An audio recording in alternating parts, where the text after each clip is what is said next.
Hello, Daniels Run families. I want to give you an update by video instead of a lengthy email on the return to school plans that were approved earlier this week by our school board. As you see on your screen, February 16th will be we'll welcome back our preschool and enhanced autism students. It's also a bell schedule change from 9 to 3:30. Our bell schedule will change 15 minutes. Instead of a 3:45 end of the day, it will be 3:30. We'll send out more specific information, but we have shortened the 3 10-minute breaks during the course of our day to 5 minutes. And then that shaves off those 15 minutes, and we don't affect any of our instructional block time. On February 23rd, we welcome our kindergartners back to the building. On March 9th, it's our first and second grade students.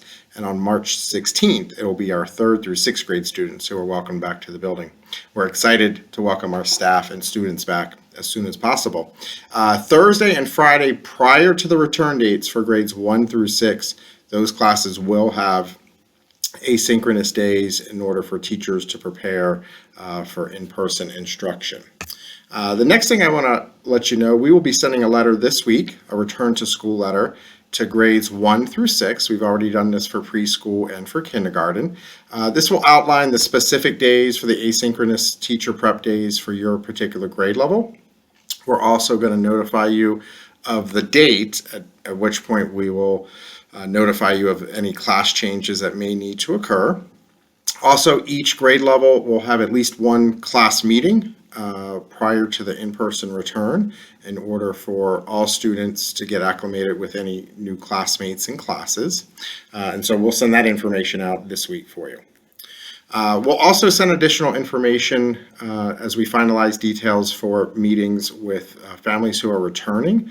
These will be virtual meetings. We did these again with our preschool, enhanced autism, and kindergarten families already, but we want to make sure we have time to review health and safety protocols and guidelines with you as you send your students back to school. I want to take a few minutes just to review. It's been a while, it's been a few months since our discussion of concurrent instruction, and just want to try to make as clear as possible the model that we're using. And so concurrent just describes any time that you have students in person and at home learning, and so what we've done is further define that into partial concurrent versus full concurrent. So our partial concurrent classes are classes that are comprised of only in-person students, and Tuesday and Wednesday some of those kids will be in person, and about half of those kids will be at home, and then Thursday and Friday those two groups switch, and one group is at home while the other group is in person. So that's our partial concurrent.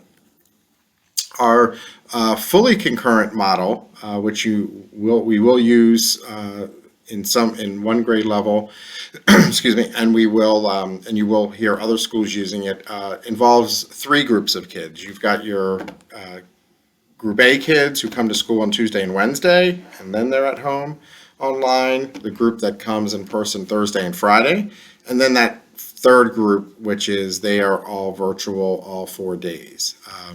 And so again, we had decided, back in October timeframe that the best model was to go with partially concurrent as much as we could. I've summarized the pros and cons here. Of course, any decision has both those pros and cons, and certainly a big drawback to the partially concurrent model is the fact that some students will see a schedule change. We've communicated that over the last few months, and I realize the longer the year goes, the harder it is for students to leave their teacher. But I'm confident in their resiliency and that this is the best thing for instruction. As you see, the guidance is the best practice is to create pure classes.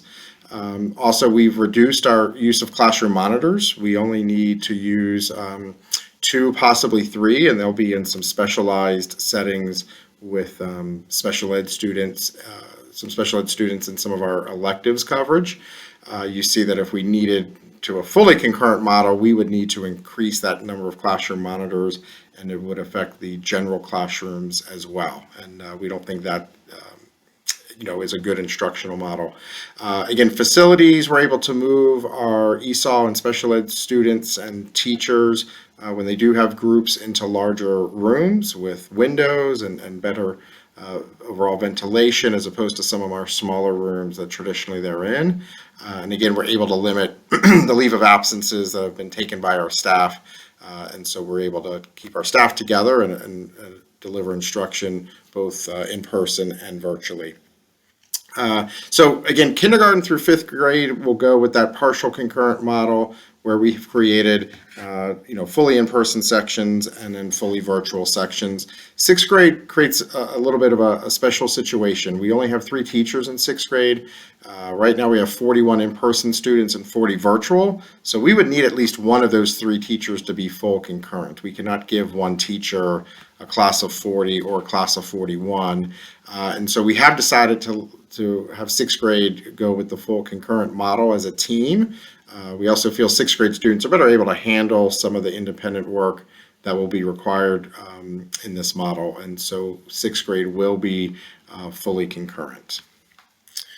I know one question is, can you change your preference? You certainly can let us know if you want to change the preference. We cannot guarantee a change, and that's due to space issues. On the physical classroom side, we're limited by the 6 feet social distancing guidelines, and we can only fit in a certain number of desks, about 13 roughly in each room.